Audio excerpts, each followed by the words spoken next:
Thank you, Nick.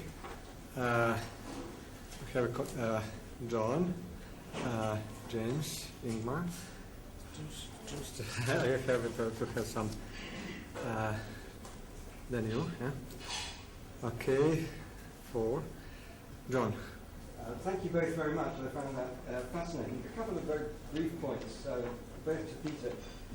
I'm sceptical about what credence can be given to expressions of preference for one experience over another when people have had no knowledge of those experiences. I'm referring to the, was it de Brigard stuff. It's not like Bernard Williams' fatuous remarks about what it might be like to be immortal. I mean, nobody knows, so you can't really express a valid preference one way or the other. So I just think that that's worthless research. Secondly, what I call the all's well that ends well phenomenon, which you referred to as well. When you're thinking about the colonoscopy reported experiences, you can't disregard how things end because people like things to end well. And this is, if you like, going on Everest, all the experiences might be the same except you stop 2 feet from the top. But if your conception of what makes it end well is precisely that achievement, then that makes a big difference. And that colours actually, I think it's just not true that the total sum of the unpleasantness on the colonoscopy is 10 minutes plus 5 minutes. And that must be worse than just the 10 minutes, because of course, as Nick rightly said, we spend a lifetime remembering that experience, and that's part of the sum of pleasure and pain that has to be summed in to that experience. I'd also like, by the way, to know whether the colonoscopies were as performed as they usually are on opiates, and therefore what, and if they weren't, whether that fails the Milgram test of cruel and unusual psychological experiment. But if it doesn't, I think it casts some doubt onto the reporting of the experience in any event. Thanks very much, John, for those comments. I tend to agree with you that we can't place much credence on expressions of preferences over one experience rather than another when you have no knowledge of both. But that, of course, is, and while that is a criticism of de Brigard's findings of giving much weight to them, it's equally a criticism of Nozick's experience machine, isn't it? Because he's asking you to do the same, really. So, yeah, you could say they cancel each other out and we're back to square one and we don't really know whether, I mean, at least the outcome is the experience machine is not a knockdown objection to hedonism, either way. Regarding the second point, the all's well that ends well, which does support what Nicholas was saying, I don't want to disagree with that either, but there is still the question as to how we should rank the time spent undergoing the colonoscopy. So we might well conclude that patient B, the one that had the 15-minute longer colonoscopy, suffered more during his colonoscopy than patient A suffered during his colonoscopy.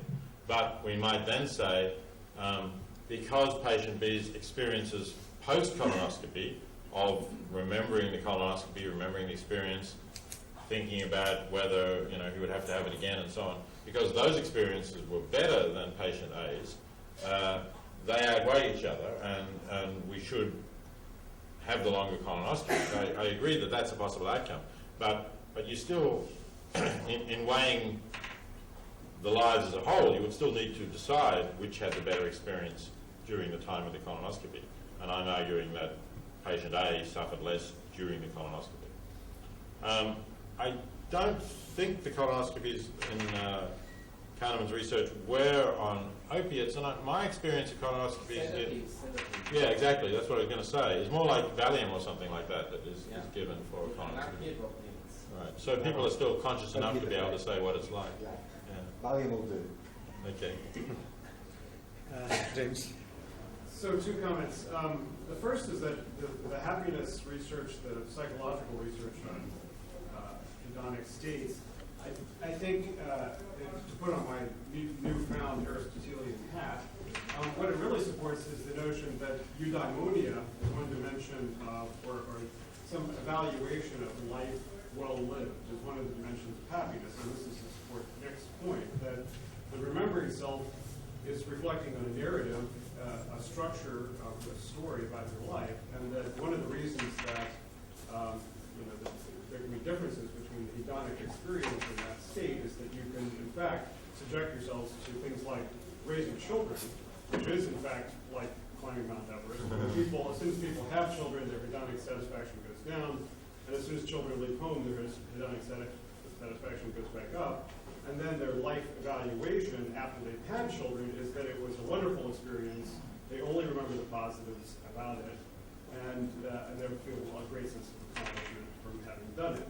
And I'm not sure that our intuitions about what a world would be like if everyone just focused on individual hedonic experiences and never made the investment in those kinds of life accomplishments, would be good. The second comment is to put on my transhumanist hat. To say your pessimism about the experience machine, I think, is A, probably historically going to turn out to be wrong, but B, very proximately, I think we're going to have powerful mood-altering drugs, which are going to be more effective than methamphetamine and opiates have been at permanently changing our moods. And so, just if we play out that scenario that we're going to have those kinds of drugs, what kind of a world would it be in which, and what kind of consequentialist conclusions could you draw to say that you would want to live in a world in which everyone just jacks up their pleasure even though they're living under terrible conditions and eating terrible food and whatever else, other things. And that's why, I actually talked to you about this last year, and you said, well, this is why we have preference utilitarianism. So now I'm appalled that you're going to preference utilitarianism. And it's one of the reasons why I've been attracted to Sen and Nussbaum's capabilities consequences as an alternative. So just in support of your view in terms of that, and to challenge this notion of moving back to economic consequences. Okay, thank you. So on the first point, it's something like the point that John made earlier, I guess, or my response to it is like that yes, it is important to us to have narratives, to tell stories about what we've done, and bringing up kids is a good example of that. And it is hard to imagine that disappearing, and I'm not suggesting that it should disappear, because that contributes to our hedonic states at the times of recalling, as Nicholas was saying with the Everest story. Could we move away from that and simply have hedonism without the narrative, without the eudaimonia kind of aspect of it? I don't know. At the moment, it would be a pretty drastic transformation of our nature. Maybe. That's worth thinking about, and I'll just like to sort of take that as something to think about more. Regarding the possibility of better drugs that will enhance our moods and my own shift towards a more hedonistic approach, I guess as part of that shift, I would have to see those drugs as a good thing if they improve hedonic states at the particular moments that we're taking them, and if they don't have negative consequences, which of course includes not only negative consequences for ourselves, but negative consequences for others, because we're now content to be in this more blissed out state. It would depend on what kind of a state it is, right? Obviously, in some ways, being a little positive in your mood can make you more effective in doing things and trying to change the world and make the world better. Just sort of sitting there in the moment all the time might make you not effective at all. Ingmar? Right, I feel I should do something to try to stop this defection from the desires. Peter said he was inclined to abandon it, and then Nick said the same. Right at the beginning, Peter talked about the value of knowledge, and let me take that as an example. And the sort of theory I would like to consider is that something has intrinsic value for you, if and only if you have an intrinsic desire for something. Now, the first example I would give is I remember in those days of my years when I had a passionate interest in philosophy and was sort of completely absorbed by philosophical arguments.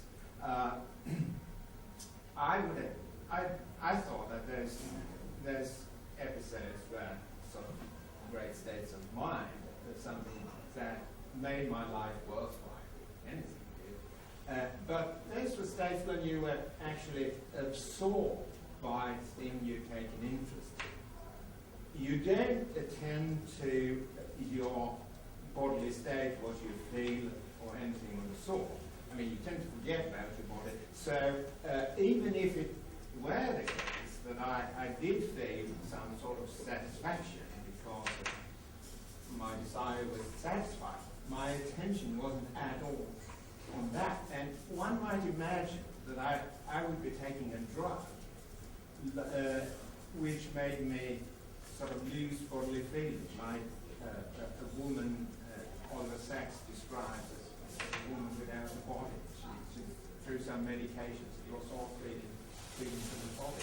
I think that is something that could enable me to concentrate even more on it, because I wouldn't have any distracting feelings. But it would still be a worthwhile state in some ways. And that wouldn't be because of any satisfaction. It would be because I'm satisfying my desire, just having an intrinsic desire for something which is satisfying. And the second example I would like to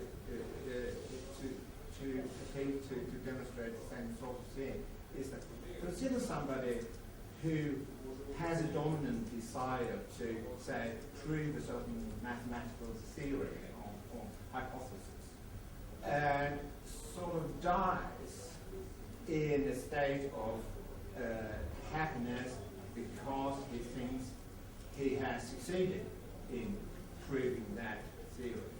Now, I'm very strongly inclined to think that the life of that person has been better for that person if that belief isn't mistaken, and if his pleasure, happiness, isn't a false one. And he actually did succeed in proving this sort of thing. But hedonically, his state would be exactly the same. So I would be inclined to say that states of pleasure, happiness, call it whatever you like, doesn't matter in terms. They are intrinsically worthwhile, valuable, because we have a desire. But some of us, perhaps most of us, have intrinsic desires for other things as well, such as certain kinds of knowledge and so on. So for those people, those states are of intrinsic value as well. So I would prefer the desire view because it's sort of more encompassing. It would encompass hedonic state above. Thanks very much for those comments. I can certainly see the strengths and weaknesses of both views here, which is why I describe myself to some extent in a state of flux, and I'm trying to work this out as part of a book that I've been writing with a colleague for a couple of years about Sidgwick and his defence of utilitarianism. And in fact, I don't know whether you put it in the literature at some stage and I got it from there, but we do actually have an example of just like your second example.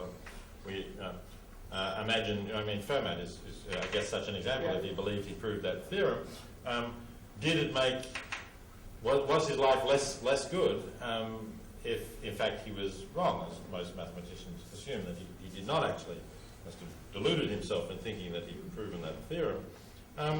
So the pressure to go the other way is to say, look, he died at that point, right? He never knew that this theory, that his proof of the theory was fallacious, and how can it make a difference to his life whether he was right or wrong about that?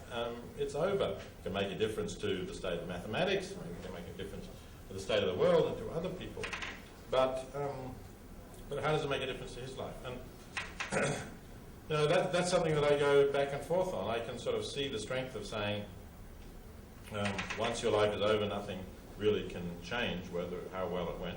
I can also see the idea that you've been working on something, and there's a sense in which your life was not, your efforts to prove the theorem were not in vain if in fact you succeeded in proving it. And that certainly affects the way we think about it. But is that only because we want that for ourselves? Because we are now working on whatever it might be to establish a view in philosophy, and we hope that we've got it right. We are not going to be satisfied with just thinking that we've got it right. If somebody says, here, take a drug, and you'll believe that you've got a completely cogent defense of utilitarianism, I'm going to say no, because that's true. That's not what I want at the moment. But that may not be because of my own welfare, but because of what I want to achieve in other ways. So I find the examples somewhat persuasive, I guess, but not totally convincing. And on the first example, I would say that Sedgwick wouldn't think that the fact that you were concentrating on philosophy and completely unaware, let's assume you had, like Oliver Sacks's woman, lost all bodily feeling. He wouldn't think that for that reason the state of consciousness you were in was shown to be not desirable consciousness, because you are still in a state of consciousness. And it doesn't have to be a bodily feeling. He talks about the pleasures of intellectual comprehension, and I guess that could be what was going on in your case. Michael? Can I? Oh, of course. Or was that inbounds or? No. I It's just okay. thought I'd. Right a minute. No. Nick, and then you. Oh, okay. Go. No. It's your. It's my turn. No. Okay. I'll just spend the next 2 minutes sort of being confused about whether I'm supposed to speak. Okay. Well, I just actually just sort of, I guess my intellectual, philosophical autobiography is probably less interesting to people than Peter's. But I guess the sort of the thing that attracted me to the desire theory, the thing that made me dissatisfied with the sort of the Benthamite sort of version of the non-desire theory, the standard sort of account of happiness, was the I guess the narrative structure. I mean, the idea that sort of, the fleetingness of pleasure, and that seemed to be right about the desire theory, that there is a sort of a structure to life, and desires have structure, and they come in hierarchies, and your desire to climb Everest is a sort of a structured event, and that seemed to me to be right. I guess what I like about this view, what I like about the Kahneman addition to it, is the way that structure comes back. Because the remembering self, is into structure. That's all about structure. And I suppose just to sort of, in a way, say why I feel more, I don't know, when I think about David Sharp, when I think about how things went for him, so who was climbing, how much, the desire theory says that it makes an enormous difference whether he, before he died, stood on the top of Everest. And I feel partly tempted by that. But then I guess I feel pulled in the other way by the thought, well, would have been more hideous experiences. The guy was dying, and he had some hideous experiences, and then some even more hideous experiences, and then some even more hideous experiences. He barely had any awareness of where he was by the time he died. So I feel slightly pulled in this other direction. Well, what difference? He's never going to get down out on it. He'll never get those pleasures that were, I guess, his due deserts. But anyway. So if you don't accept desire theory, there wouldn't be anything in Mill's argument that pleasure is good because we desire it. Because that isn't a place to desire theory. Yeah, I don't think there is anything in that argument of You Mill. don't think there's anything? Not in Mill's argument there, no. I think that's a fallacious argument. Nothing. Not deductive.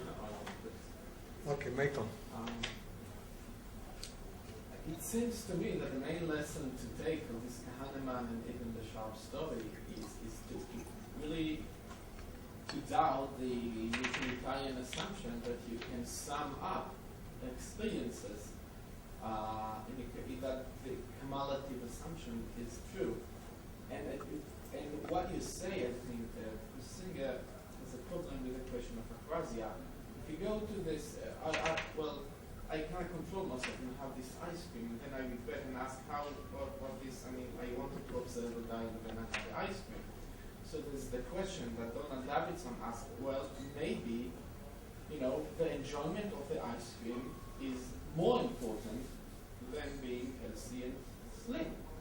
Who could tell where failure of the will resides?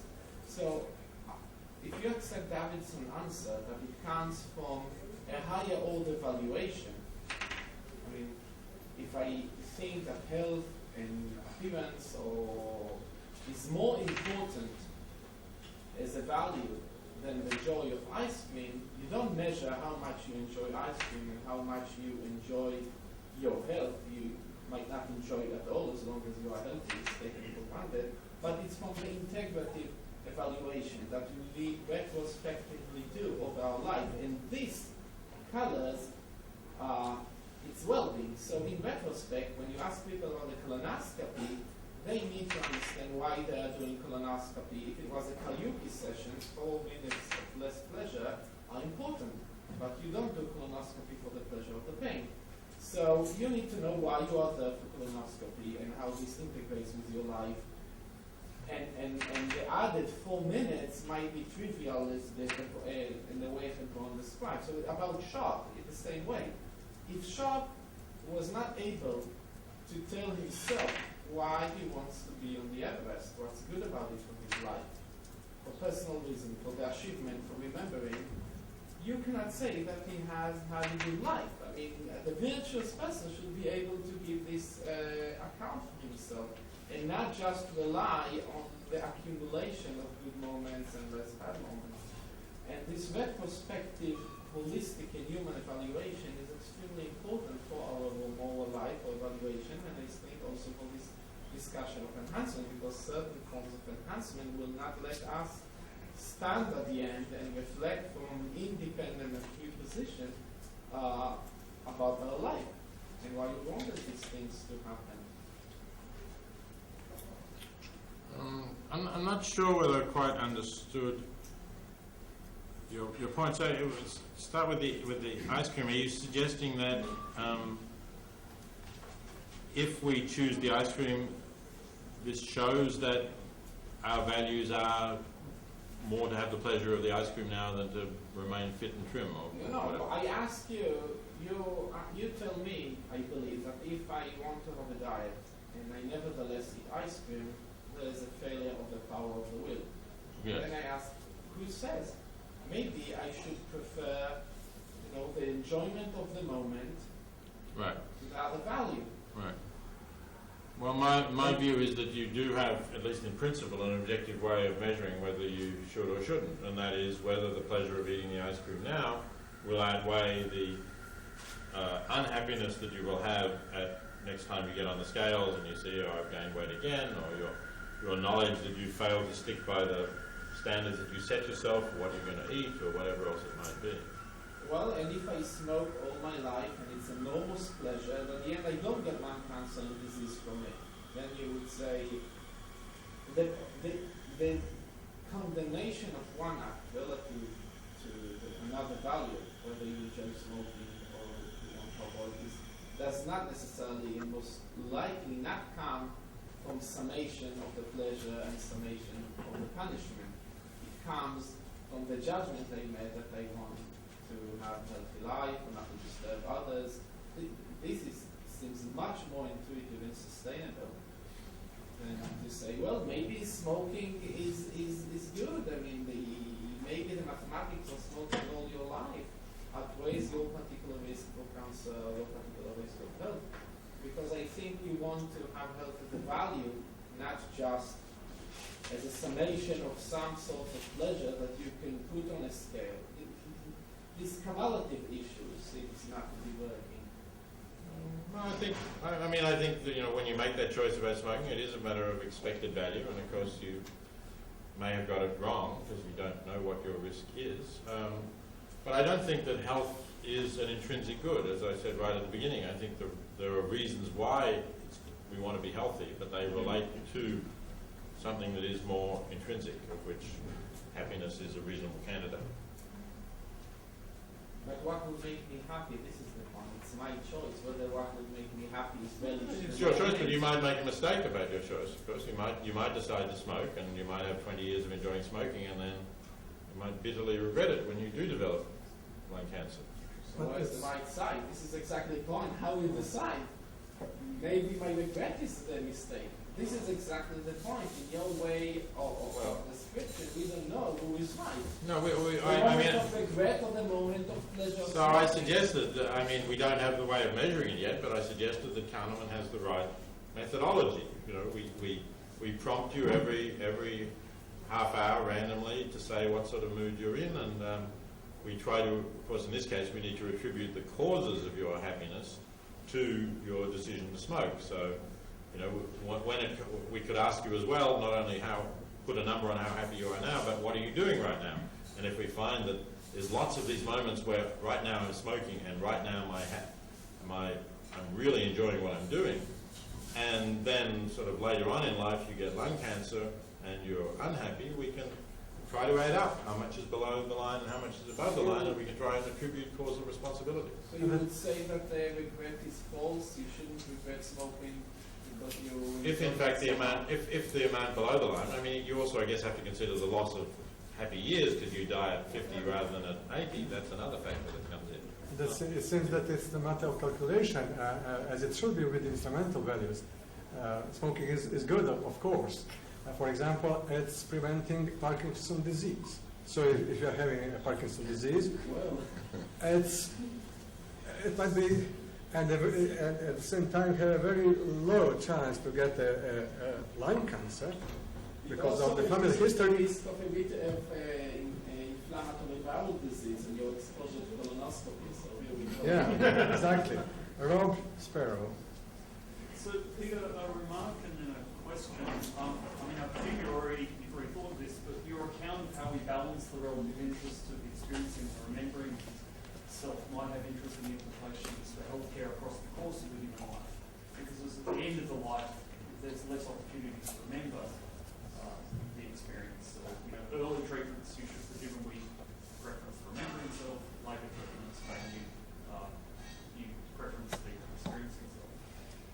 But the question is, I want to ask you what you would think about a kind of a drug therapy that's plausible now and would involve a cocktail of drugs. So I want to imagine someone who's taking heroin for pleasure, ecstasy for mood, and then importantly marijuana to give a narrative structure to those experiences. There's a fantastic scene in the Quentin Tarantino film Jackie Brown, where the Robert De Niro character offers the Bridget Fonda character a big spliff, and she says that stuff will sap will thwart your ambition, and he says not if your ambition is to smoke pot and watch television.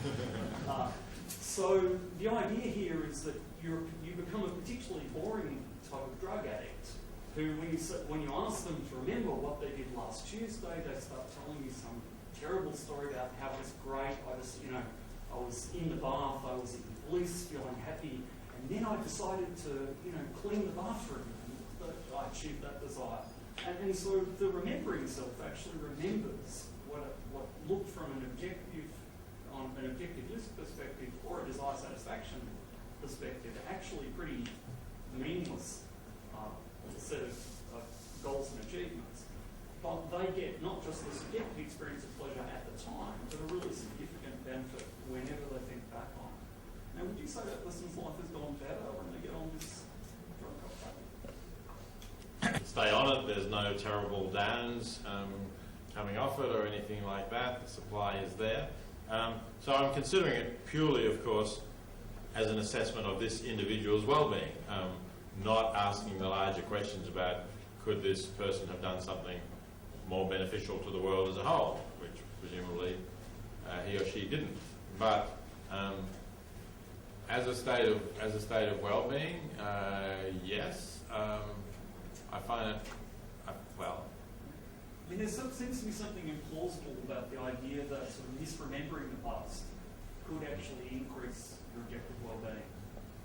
That the person who, in fact, has a kind of exaggerated story of their previous achievements and thus gets more pleasure in the remembrance is actually objectively better off. So that's kind of weird. So, when ignorance is bliss, it's folly to be wise, right? That's the sort of thing you're saying. But maybe from the point of view of your own bliss, it is better to be able to forget the past. And we help people get over trauma by trying to soften their memories, if not completely erase them. So, Yes, I was wondering whether the regard research is really doing the work that you wanted to do. So I understand that research is kind of mostly been trying to show that we don't truly value reality in some deep way. So this idea that we care about real experiences, that it's actually this we care about current experiences continuing or something. But you wanted to show that hedonism can survive the thought experiment. But from your description, you seem to say along the way that at least a psychological hedonism is or at least a good portion of the respondents militated against in this modified experiment. So they choose to stay in the less happy, simulated world instead of going out in the real world and being rich, right? I think it was around 50% or something. Yeah. To do that. And maybe we say, well, 50% people are actually hedonist ones who do choose to exit. But then it's not clear because those people have like hedonism plus real experiences or something. I wasn't sure.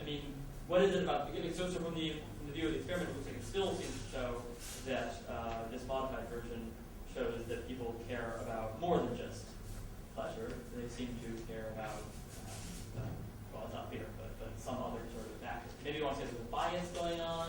The status quo bias was one suggestion as to what's going on in this. Yeah. But then, I guess I'd ask, well, it might be a status quo heuristic going on. It's not is it just because people prefer to, have existing experiences continue, that this is necessarily mistaken. I don't know if the fact that this is a bias is supposed to indicate that hedonism is correct, or well, the fact that it's a bias is supposed to suggest that it's irrational and that we don't regard that as an accurate judgment of what's in these people's best interests. So the fact that 50% of them do choose the more hedonistic life, and maybe, we don't know how many, but at least a substantial slice of the other 50% have this status quo bias, may give some grounds for thinking that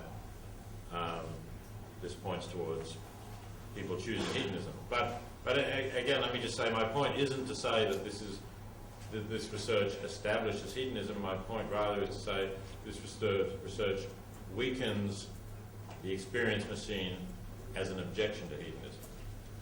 That's really all I want to say. A lot of people have thought that the experience machine is kind of knocked down an objection to hedonism. I'm just trying to weaken that impact a little. Okay, Sarah Chan. So my comment and question relates also to this idea about how we value the happiness or the pleasure of the moment versus the good life overall, or the narrative structure, or eudaimonia. I think the place where Nick started off saying that it would be possible, in theory, for us to have an electrode implanted in our brains and then press a lever like rats to give ourselves the feeling that we're experiencing pleasure, makes us think again about the nature of happiness or pleasure and what it is we value about it and why. And I think perhaps this leads us towards an account of, in the same way that we might say morality is not just doing the right thing, but doing the right thing for the right reasons, maybe that happiness is not just a feeling of pleasure, but a feeling of pleasure for the right reasons. So thinking about John's comments yesterday about grief, somebody saying, oh, I'm grieving, why? I just am, that's not grief. Maybe if you have pleasure for no reason, is that not really happiness? I think this is well explained by Nick's account of the weight that's given to the remembering self and the happiness of remembering self. And I think we can all agree that if, as James suggested, we were all living in horrible conditions and just pressing this lever to feel pleasure, that would really not be a good world. But I think there are still two problems here. One is that preferences are subjective, so what are the right reasons to feel happy? Some things make people happy that make other people miserable. And the second problem is that our preferences, what we like, what gives us pleasure, is modifiable. We can change what we find good in life, including by conditioning through induced pleasure or pain. So imagine that you hate your job. It's a job that somebody else might love, but you happen to hate it. Should you go to work every day and just press the lever to make you feel a sensation of pleasure at something that actually you otherwise hate? And then what if after a year or so of doing this, you actually come to like it because you associate going to work with this pleasurable sensation that you've been inducing by pressing a button. So at the end of your life, you actually now have a job that you love even though you started off hating it. You no longer have to press the button because you like it, it gives you pleasure. Has that been a good life? And what does our answer to that tell us about ways of inducing or enhancing happiness? Now, I think your answer to Rob about the pot-smoking, bathroom cleaning person suggests that would say, yes, in the individual, perhaps that has been a good life. So I wonder then what that might tell us also about the possibility of using mood enhancement or happiness enhancement to promote moral enhancement. So you said the pot smoker cleaning the bathroom has had a good life in the individual context but could have done something more worthwhile in the world overall. Ought we to condition ourselves through pressing levers or taking drugs to make morally good experiences pleasurable? Induce ourselves all to like those kinds of things and have a good life, both in the individual and the wider sense? It's an interesting example. Yeah, I think I am inclined to answer it in the way that I answered Rob, that if indeed, that's the way the job is, and the only way we can enjoy it is by pressing the lever, and that makes it enjoyable for us, and the job is achieving something positive, then why not do that? Why not do that rather than go to work every day hating the job? That seems to me to be a reasonable option. Could I just follow up on that? Would it be better, though, let's say your job is achieving something really worthwhile, would it be better to do that and change your preference for the job rather than find another job cleaning bathrooms? Would you actually say that that is preferable, or as long as you individually had a good life, it doesn't matter? Because it seems to me if we think that the wider context of the good you achieve in your life for others is also important, you should actively say your obligation is to take the artificial enhancer to make you a morally better job. Because you're achieving more by the better job, exactly. yes. I think that is what I would say. Right. Yeah, so it's a little bit like the previous questions, but you sort of glossed over which sort of what seemed to me rather devastating problems with an attraction to hedonism. One is the sort of set point that varies from person to person, and the second is adaptation. So, there's this well-known research on paraplegics. They're, almost as happy as people who aren't paraplegic after they've accommodated to their paraplegia. On your account, there's nothing particularly wrong with their life as a paraplegic, provided that they're as happy as people who aren't paraplegics. But sort of, a rather obvious objection is that people come to desire and take pleasure in fairly worthless sorts of activities. And there's an explanation for that. Pleasure serves the function in human beings of reinforcing learning for behaviours that crudely promoted survival and reproduction, but in a very rough way.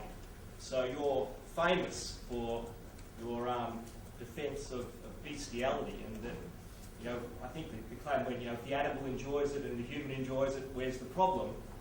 And I think the problem is it's a fairly worthless activity. So sort of to build on sort of Sarah's question, you can imagine a farm with lots of sheep, and the sheep take a lot of pleasure out of having sex with him, as he does. So he spends most of his days having sex with sheep. And the sheep are very happy about this.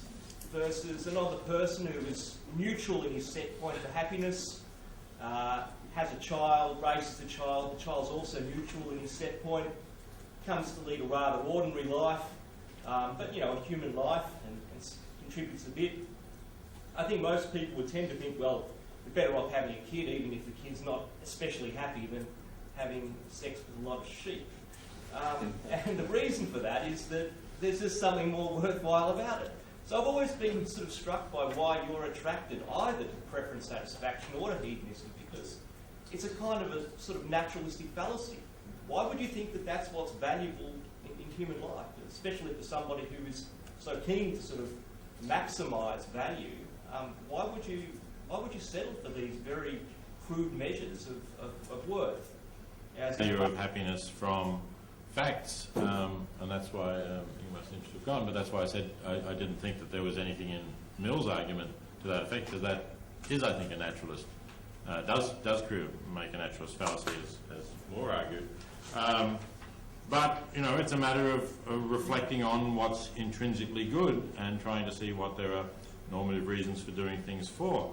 Now, you made a number of judgments about what is and isn't a worthwhile or a worthless activity, but of course those judgments need to be defended, and I don't think we can just say, well, most people think that gaining knowledge is a worthwhile activity and having sex with animals isn't. We need to say more about that. Now, I think you probably can give an account of why having sex with humans, which is a kind of more richer, equal kind of relationship, is likely to be more rewarding than having sex with animals. I don't have any problem in endorsing that judgment.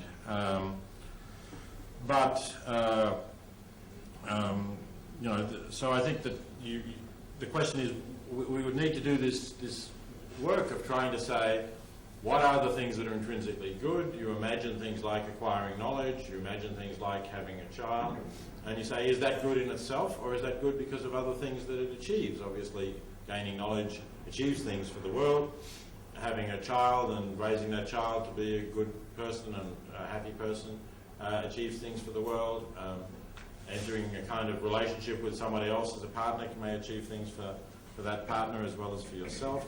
So there's all of these reasons, I think, that we can give as to why we value some things rather than others. But the story needs to be told. Let me just say briefly about the paraplegic issue.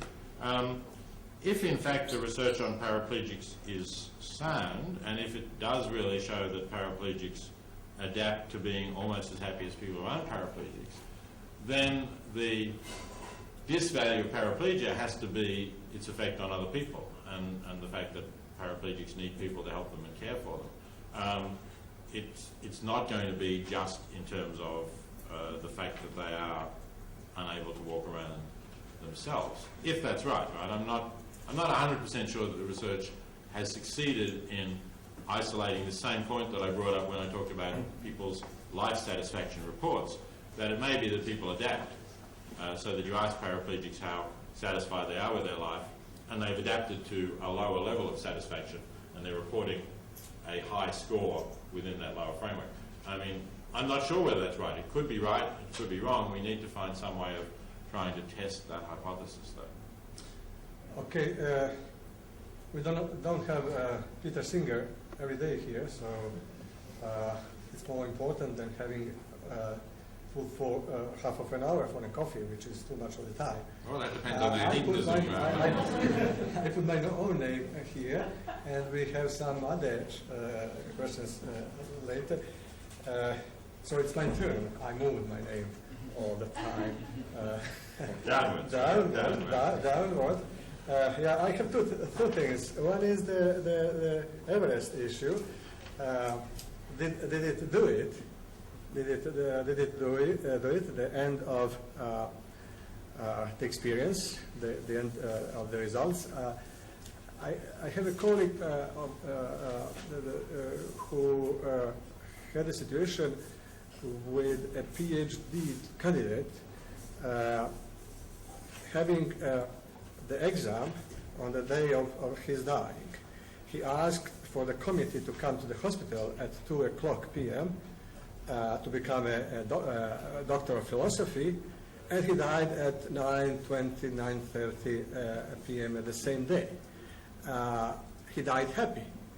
He would die unhappy if the committee, for whatever reason, was not able or refused to come. So you said that. Haven't done it.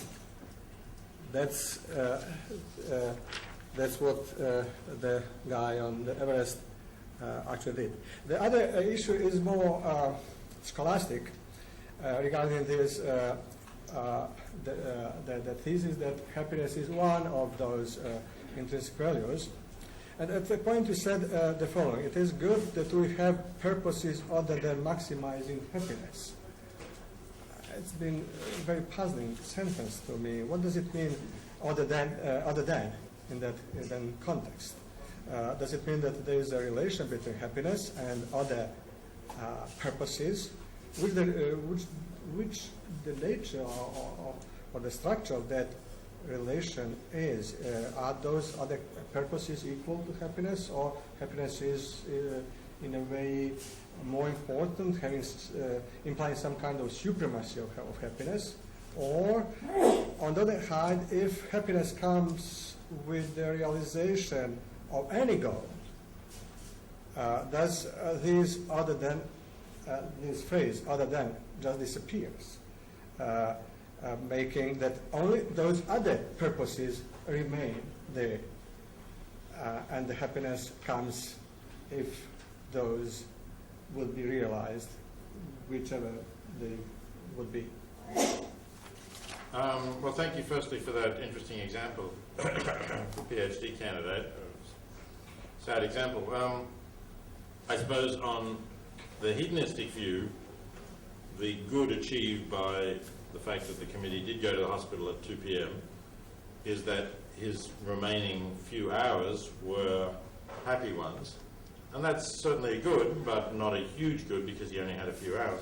On the view that Ingmar was putting forward and the other view, it was a much greater one. It was more like Nicholas's example of if David Sharp got to the top of Mount Everest, that made his life significantly better, even if he didn't have much time to appreciate or enjoy that moment before he died.